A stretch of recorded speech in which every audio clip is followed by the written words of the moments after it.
my secret is that I actually have magic powers. You've seen him too, the man in the pinstripe suit. You, my son, Reginald P. Worthington, are the true and rightful successor to the Worthington House and all of its estates. This fact alone should be more than enough to guarantee your place.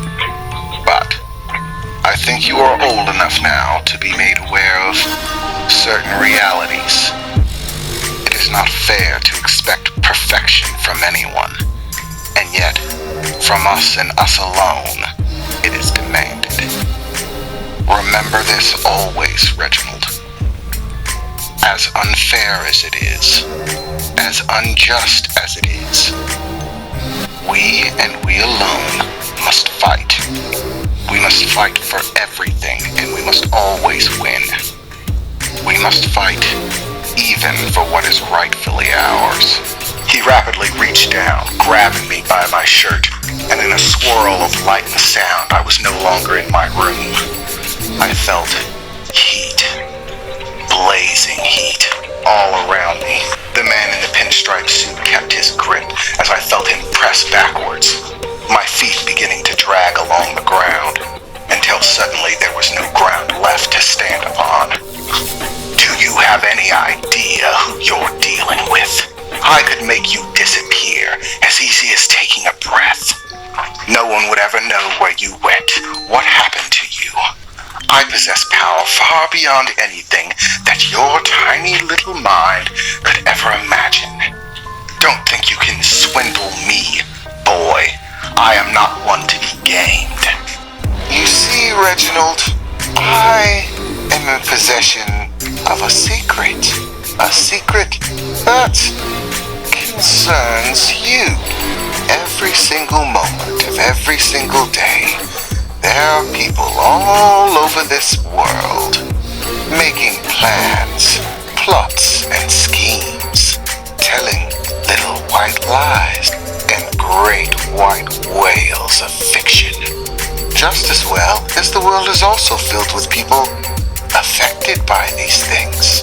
People who fall into traps, who are bamboozled by others, who are buried in shallow graves, and so many other things, Reginald. Bad things and good things and things that are mixes of all. And the truth is, everybody wants to know. There are so many people whose entire destinies would be changed if they just had the right information at the right time. But let me ask you something, dear Reginald. Who do you believe deserves to find out those secrets? To have their questions answered? To know things they never would have known? Good things, bad things, in-between things, terrifying things. Who deserves to get what information? How does one decide? Do you know how I decide, Reginald? Effort, Reginald.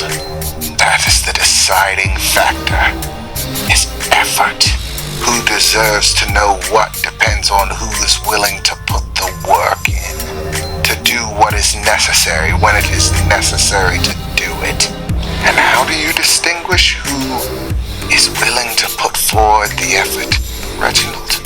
It's simple. You offer it to them. Just like any other business deal, you offer them what they need, even if they don't know they need it. But just as before, Reginald, there must be a price to pay. One must be willing to pay the price, to know the things they need to know, to put forward the effort. So, truthfully, all I'm really offering you, Reginald, is the option. The option to put forward the effort.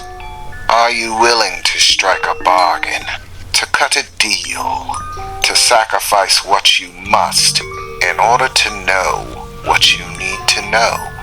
Once this information is heard, it cannot be unheard. It is yours regardless of if you want it. That is the curse that comes with the truth. that it is, in fact, a blessing and a curse. To know can give one extraordinary power.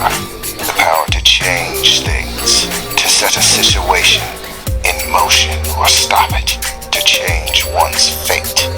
But the truth can also be a crushing and cruel thing, young Reginald. Just as easily as the truth can give a man strength, it can just as easily rip the heart from his chest. The truth can drive a man mad if he lets it. That is the burden of knowing. If you accept this deal, Reginald, you must also accept that burden. Is that something you're prepared to do? Reginald P. Worthington.